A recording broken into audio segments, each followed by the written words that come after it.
헬스케어 기업 휴원스. 신율의 뉴스 정면 승부 4부 시작하겠습니다. 오늘 4부 정면 인터뷰에서 만나볼 분은 정규재 전 한국경제신문 주필입니다. 지금 전화 연결돼 있습니다. 안녕하십니까? 예, 안녕하세요. 오랜만입니다. 네. 예. 자, 이재명 후보 이 파기환송되지 않았습니까? 그죠? 네네. 근데 오늘 이 고법에서 공판기일이 잡혔더라고요. 하루 만에 네. 지정된 공판기일 5월 15일입니다. 이거 어떻게 네네. 보십니까? 글쎄요. 사법부에서 아마 특히 우리 대법원에서 이재명 후보는 결사적으로 저지하겠다 이런 결심이라도 있는 것처럼 보이죠. 저는 사법부가 과도하게 정치에 개입하고 있다 이렇게 느낍니다. 네. 아니 사법부 올바르지 전체가요? 않다 이렇게 느낍니다. 사법부 전체가 그렇다는 말씀이세요? 네, 대법원이죠. 네. 대법원. 근데 고법이 대법원이요? 잡은 거 아니에요? 이 이 공판기일 잡은 거는요?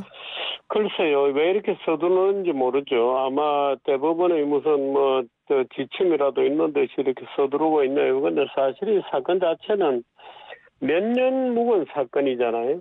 예. 몇 년 묵은 사건이고, 지난 21대 대선 과정에서 치열하게 여야 쌍방 간에 공방이 벌어졌던 문제고, 그 문제에 대해서 전체 국민들이 말하자면 결정을 한 거거든요. 그래서 이재명 대표가 그 당시에는 낙선을 하게 된 거죠. 그래서 소위 낙선으로서 그 당시의 거짓말 논쟁은 이미 종결이 된 사건입니다. 그런데 그것이 이제 검찰에서 기소 편의주의로 소송을 걸게 되고 이제 그러다 보니까 대법원까지 이제 끌려 들어가는 거죠. 그래서 결국 이제 그런 판결을 내리게 되는데 저는 이 과정이 사법부의 과잉이라고 봅니다. 네. 사법부의 과잉이요? 네, 정치 과잉이다 이렇게 봅니다. 사법부의 정치 과잉? 네. 그렇다면은 지금 그렇게 보시는 근거가 이게 굉장히 이 빠르게 선고가 됐기 때문에 그렇게 정치 과잉이라고 보시는 거예요? 아니, 이 선고 자체가 예. 여러 가지 문제가 있다고 저는 보는 겁니다. 선고 자체가 문제가 있다. 네, 예. 네. 예를 들어서 이런 문제는 미국 같은 경우에는 정치 말하자면 토론 과정에서 제기되는 거짓말 논쟁은 아예 문제가 안 됩니다. 미국 같은 경우에는 폭넓게 표현의 자유, 언론의 자유가 용인이 되죠.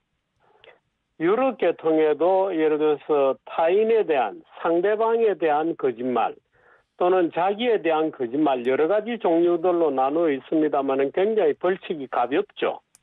또 그것이 대개 상대방의 명예에 대한 거라든가 자기 신분에 대한 기초적인 기재 사실이 잘못되었을 경우에 정정의 효과를 갖는 어떤 재판 절차가 있기는 합니다만은 우리처럼 이렇게 치열하게 말하자면 선거 과정에서 논란이 되었던 문제를 그 논란 끝에 이재명이 낙선한 거죠. 예. 근데 예를 들어서 윤석열 같은 경우에는 당선된 거죠. 윤석열 전 대통령의 경우에는. 근데 윤석열 대통령이 명시적으로 더 많은 거짓말을 저지른 것으로 지금 보이죠. 근데 그분은 말하자면 아무 문제가 없고 낙선자에 대해서 이런 어떤 판단이 검사가 기소를 하고 우리나라는 기소 편의주의입니다. 기소 독점일 뿐만 아니라 편의주의로 돼 있어서 검찰이 처벌하겠다고 하는 의사를 갖고 있다는 사건이거든요. 그래서 이런 문제는 정치 과정에 맡겨두는 것이 옳다. 그래서 사법이 개입 안 하는 것이 맞다고 저는 보는 겁니다. 윤석열 전 대통령이 더 많은 거짓말을 했다. 이런 말씀 표현을 하셨는데요. 네. 예를 들면 어떤 근거에서 그렇게 말씀을 하셨는지 조금 더 설명해 주실 수 있습니까? 아니, 김건희 여사의 주식 투자 문제에 대해서. 선거 때 말씀하시는 거죠? 네. 예. 김건희 여사의 주식 투자 문제에 대해서 우리 집사람은 오히려 주식 투자에서 손실을 봤지 이득을 본 게 없다. 또 거짓말이 드러났죠. 예를 들어서 이런 거는 문제가 되는 겁니다. 사후적으로 진실이 드러났을 경우에 예를 들어서 윤석열 대통령이 그 본인의 장모에 대해서 예를 들어서 우리 장모는 다른 사람에게 단 10원 한 푼도 말하자면 손실을 끼친 적이 없다. 근데 어떻든 여러 번에 걸쳐서 사기 전과가 있는 분이죠. 이제 이런 것들이 모두 거짓말에 해당하는 거죠. 근데 그런 것들이 예를 들어서 사후적으로 밝혀진 것도 아니고 예를 들어 이재명 후보 같은 경우에는 이미 그 당시에 예를 들어 김문기를 아느냐 모르냐는 문제로 국힘당에서 그 잘라붙인 사진까지 공개를 할 정도로 치열한 공방이 이미 지나갔죠. 그래서 국민들이 예를 들어서 이재명 낙선을 준 겁니다. 그런데 그 문제를 검찰이 다시 기소해서 처벌하는 것은 중처벌이죠. 그래서 저는 사법부가 여기에는 자제되어야 하는 거다. 사법부가 정치 과정을 존중해야 되는데 당초 검찰이 기소한 것부터가 문제가 많다. 저는 그렇게 봅니다. 자, 일단은 어쨌든 대법원이 이제 파기환송을 해가지고 이게 다시 고법으로 가서 첫 번째 공판기일이 잡혔는데 제가 여쭤보고 싶은 게 지금 헌법 84조 논란이 지금 불거지고 있거든요. 네, 그 논란 아닙니다. 논란이라고 아니요, 주장을 하는 사람들이 있죠. 예, 그부터 그럼 말씀하세요. 예. 대통령이 되면 예. 모든 기소가 중단이 됩니다. 그것은 대통령의 선거를 통해서 당선된 사람이기 때문에 예. 그에게 정권을 맞춰서 가능하면 임기를 끝까지 보장해 준다는 취지가 있는 거죠. 예. 당연히 진행 중인 재판도 스톱되는 거라고 봐야 됩니다. 예. 말하자면 국민들이 그를 여러 가지 쟁송을 알고 뽑은 거거든요. 예. 국민이라는 게 뭐냐면 저는 그저 국민의 과정 이런 걸 얘기하는 게 아니고 만일에 우리가 대심재판제를 폭넓게 수용한 국가라고 보면 말하자면 이 대통령 선거라는 것은 대배심이 열린 거거든요. 그래서 적어도 대배심으로 결판난 문제에 대해서는 임기 동안은 중단되는 게 원칙이죠. 기소도 안 되는데 재판은 당연히 중단되는 게 원칙인데 지금 이제 그걸 마치 재판을 계속하던 거는 해야 된다는 식의 반론을 특정한 세력들이 자꾸 떠들고 있는 것일 뿐이죠. 저는 그렇게 봅니다. 근데 자, 당연히 스톱돼야 된다. 이건 논란이 아니다. 이렇게 말씀하셨죠? 네. 근데 민주당이 피고인 대통령 당선 시 재판정지 형사소송법 개정안을 발의했는데 그럼 이건 왜 발의합니까? 이렇게 당연한 건데? 그 발의할 필요가 없죠. 발의할 필요가 없다. 발의할 필요가 없습니다. 네, 저는 발의할 필요가 없다고 봅니다. 예, 그렇군요. 네. 그러니까 이제 일각에서 계속 그런 문제를 제기하니까 예. 아마 민주당에서는 이것도 법으로 해결하자 이렇게 생각하는 모양인데 자꾸 그런 식으로 법을 만드는 것은 좋지 않습니다. 그리고 뭐 이게 상권 분리 뭐 좀 침해 논란도 있고 이럴 가능성도 있다라는 얘기들이 있습니다. 네네. 예. 저는 뭐 동의하지 않은데 예. 어떻든 이 민주당이 무슨 또 그걸 법으로 만들어서 막아야 되겠다 이렇게 주장하는 것도 좀스러운 주장이죠. 네, 저는 동의하지 않습니다.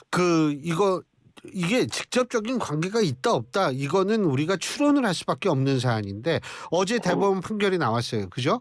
근데 어제 다시 최상목 전 경제부총리에 대한 탄핵을 시도하다가 이 최상목 전 경제부총리가 자기 스스로 사표를 던지고 그래서 표결이 불성립되지 않았습니까? 네. 이런 분위기는 어떻게 보세요? 저는 그 민주당의 최대 행위에 대한 이번에 또 시도한 탄핵은 적절치 않다고 봅니다. 예, 아주 적절치 않고 그거는 이제 최대 행위 한덕수와 같은 상관 부하의 관계에 있었기 때문에 어떻든 한덕수의 출마가 관료 조직의 어떤 움직임과 전체적으로 연계되지 않겠는가. 아마 이렇게 본 모양이죠, 민주당에서. 근데 그건 저는 과잉이라고 봅니다. 그러니까 지금 모든 국가 조직이나 국회나 정당들이 다 과잉을 하고 있어요. 그래서 좀 자제해 주기를 바랍니다. 네. 그러니까 정당도 그렇고 정부 조직도 다 오버하고 있다 이 말씀이시죠? 예, 다 그죠? 사법부도 그렇고 예. 지금 이번에 대법원이 보여준 태도는 이재명이 출마하는 거는 두 눈 뜨고 못 보겠다고 하는 결사항전 같아 보였거든요. 아주 나쁜 선례입니다. 예를 들어서 대법원이 그 문제를 가져가고 불과 한 번의 공판 기일만 열고 바로 처분 선고를 냈는데 이거는 대법원 역사에 전례가 없는 일이죠. 이런 식의 처리를 하면 결과적으로 대법원에 대한 불신만 불러일으키죠. 그래서 문제를 처리하더라도 예를 들어서 지금 제가 지난번 선거에서 이미 판결이 떨어진 문제라고 하는 이유는 지금 예를 들어서 30일 앞에 또 대배심이 있는 겁니다. 국민 대배심이. 국민들 모두가 그 사건에 대해서 잘 알고 있어요. 김문기 사망과 관련된 여러 가지 문제는 지난번 선거에서도 결정이 났고 이번 선거도 예를 들어서 불과 한 달 앞으로 다가오고 있는데 그게 어떻게 보면 이재명에 대한 국민 대배심 재판이 열리는 거거든요.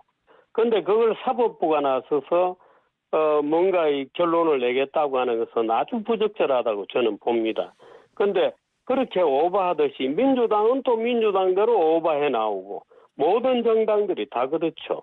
그 지금 국힘당이 후보를 정하는 과정도 보면 국힘당의 경선 따로 있고 단일화 코스도 따로 있고 모든 정당 조직들이 지금 다 오버하고 엉터리 짓을 하고 있는 거죠. 제발 좀 국민들을 편하게 해줬으면 좋겠습니다. 근데 그 정당들은 왜 이렇게 오버한다고 보세요? 글쎄요. 정쟁이 극단적으로 치닫고 있는 거죠. 그냥 국민들이 가세하고 있고요. 또 이게 길게 보면 여러 가지 뭐 대통령제의 문제일 수도 있고 양당 제도의 문제일 수도 있고 그렇습니다만은 대개 대중민주주의는 역사적으로 어느 나라에서나 대개 국민들을 정오로 맞서게 하고 분노로 맞서게 하고 적대감으로 맞서게 하죠. 그런 경향들이 있습니다. 미국도 마찬가지죠. 미국도 뭐 트럼프를 둘러싼 엄청난 상호 간의 정오, 분노 이런 게 끌어넘치잖아요. 우리나라도 그런 상황에 지금 있는 거죠. 모두가 자제를 해줘야 되는데 어떻든 법적으로 할 수 있는 모든 극한으로 핑계를 대면서 밀어붙이고 있죠. 저는 좀 자제해 주기를 바랍니다. 그 지금 말씀하셨는데 어쨌든 일각에서는 어쨌든 대법원의 판결은 존중돼야 된다라는 주장을 할 수밖에 없다. 그것이 바로 법치다. 이런 얘기가 나오는데 그거 어떻게 보세요? 저는 그렇게 보지 않습니다. 그거는 정치의 역동적인 과정인데요. 말하자면 대법원이야말로 오히려 이 민주정의 어떤 순환 과정이랄까 민주정의 과정을 존중해 줘야 됩니다. 예를 들어서 이재명 대표가 김문기를 아느냐 모르느냐 또는 백현동 대장동 개발 과정에서 예를 들어서 지금 뭐 뇌물 문제 이런 건 없습니다만은 예를 들어서 어떤 종류의 직무를 오버한 게 있느냐 하는 문제에 대해서는 이미 어린애들도 알 정도로 다 교육이 돼 있죠. 그래서 국민들은 지금 3년이 지난 이 시점에서 또 다른 어떤 판결을 기다리고 있는 중입니다. 그 판결을 하려고 국민 모두가. 그런데 대법원이 끼어든 거죠. 그래서 대법원 판결은 존중돼야 한다는 게 아니고 대법원이 오히려 민주정의 과정을 존중해야 된다. 이런 얘기를 저는 들려주고 싶네요. 민주정의 과정이니까 저 솔직히 어떤 개념인지 잘 모르겠는데 시끄럽게 가는 겁니다. 예. 근데 시끄럽게 법치에 우선한다. 이렇게 이해해도 되겠습니까? 글쎄요. 법치라는 것이 민주정의 틀 속에 있는 거죠. 예. 예? 뭐 누가 무엇이 앞선다 이런 것보다도 예를 들어서 쌍방간에 조화롭게 돌아가는 것이죠. 그래서 말하자면 민주정의 온 국민이 지금 대통령 선거를 놓고 모든 정당들이 후보를 선택하고 모든 국민들이 후보를 선택하고 있는 이 거대한 민주주의라고 하는 톱니바퀴가 굴러가고 있죠. 그 대법원이 그것을 존중해 줘야 된다 이런 말입니다. 이번 대법 파기환송 판결이 이재명 후보의 대권 가도에 영향이 있을 거라고 보십니까? 당연히 있겠죠. 예. 나중에 예를 들어서 표결은 어떻게 숫자로는 어떻게 나타날지는 모르겠습니다만은 당연히 국민들 마음을 출렁거리게 하죠. 깜짝 놀라게 하죠. 그 영향이 당연히 있는 겁니다. 부정적 영향일까요? 긍정적 영향일까요? 글쎄요, 그거는 결과적으로 이제 볼 문제죠. 그런데 어떻든 대법원에 대한 불신이 굉장히 높아질 거다. 이거는 분명하죠. 예, 그러니까 그 불신이 높아진다? 그러면 이재명 후보에 대한 긍정적인 영향을 미친다 이렇게 보시는 거예요? 아, 그건 아니죠. 그건 아니에요? 예. 네 편이 아니면 내 편이고 내 편이 아니면 적의 편은 아니잖아요. 예. 자, 한덕수 전 총리 출마는 어떻게 보십니까?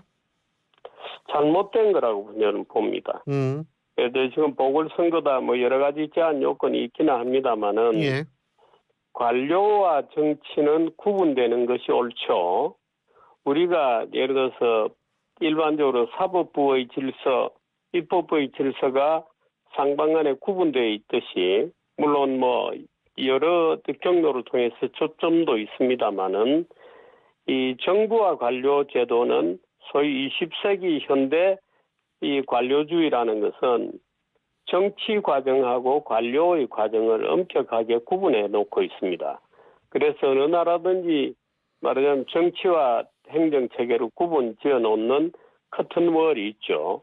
그런데 예를 들어서 어제까지 위기 관리의 책임을 맡고 있던 자가 한 달 앞두고 예를 들어서 던지고 나와서 출마한다는 것은 적절하거나 환영할 만한 일은 아니다 이렇게 저는 봅니다. 그 어떻게 보세요? 경쟁력이 좀 있다고 보세요? 그거는 잘 모르겠는데 예. 그건 뭐 사실은 우리가 숫자를 보면 되게 알 수 있잖아요, 그죠? 여론조사를 보면 몇 프로 정도 나온다 뭐 이렇게 봅니다만은 글쎄요, 이 뭐 또 단일화라는 게 아직까지 진행되고 있는 거잖아요. 그 국힘당 내부에서는 경선 과정이라는 게 있습니다만은 한덕수 카드가 나오면서 아주 맥 빠지긴 경선이 돼버렸죠. 그래서 어떻게 될지 모르겠습니다. 그런데 3자 대결 뭐 이런 구도로 가면 어떻게 되는지 저는 어떤 결과든지 국민들이 다 승복을 하시겠죠. 그런데 이 관료 시스템하고 또 이 관료형 인간이라는 것하고 정치형 인간하고는 사이에는 약간의 그 간격들이 좀 있고 서로가 무언에서 그것이 존중되는 게 마땅하다고 봅니다. 그런데 그래서 이제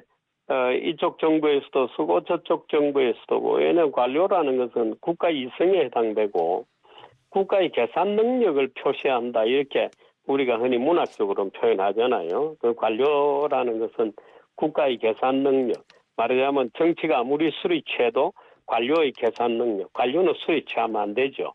말하자면 그래서 관료에게 주는 우리가 그래서 관료에게는 직업 관료에 해당하는 신분 보호를 해주고 관료에 대해서는 나름대로 격을 갖춰서 우리가 신분 보장과 존경을 늘 보내주죠. 그래서 그 선을 지켜주는 것이 좋은데 이번에 그게 무너진다는 겁니다. 그런데 그전에 이제 윤석열 대통령 때에도 사실은 검찰총장 마치고 국힘당으로 직방하면서 여러 가지 논란을 불러일으켰는데 이번에는 불구하고 그 관리자를 자처하던 분이 한 달 놔두고 나온다는 점에서 제가 볼 때는 야 이거는 이 뭐라 그럴까 눈에 안 보이는 신호를 깨는 거다. 저는 그렇게 봅니다. 예, 좋은 건 아닌 것 같다 이렇게 봅니다. 끝으로 간단하게 그 주필께서는 이재명 후보를 만나셨었죠, 그죠? 네네. 만나보셨죠? 네네. 그 직접 보니까 좀 많이 생각이 바뀌셨어요? 글쎄요, 저는 이재명 대표를 어느 정도 이해하는 편이었습니다. 발랄하고 명랑하고 굉장히 낙관적이고 예. 또 제가 볼 때 그분은 좌익은 아닙니다. 말하자면 어떤 이념에 심취해서 아주 그 이념형의 그런 인간은 아닌 것으로 저는 봤습니다. 예. 그래서 알겠습니다. 융통성이 있고 예. 뭐 굳이 얘기하자면 기회주의적이고 또는 실용적이다. 이런 성격이다 이렇게 느꼈습니다. 알겠습니다. 예, 오늘 말씀 잘 들었습니다. 고맙습니다. 네, 고맙습니다. 예, 지금까지 정규재 전 한국경제신문 주필이었습니다. 고철거래 새로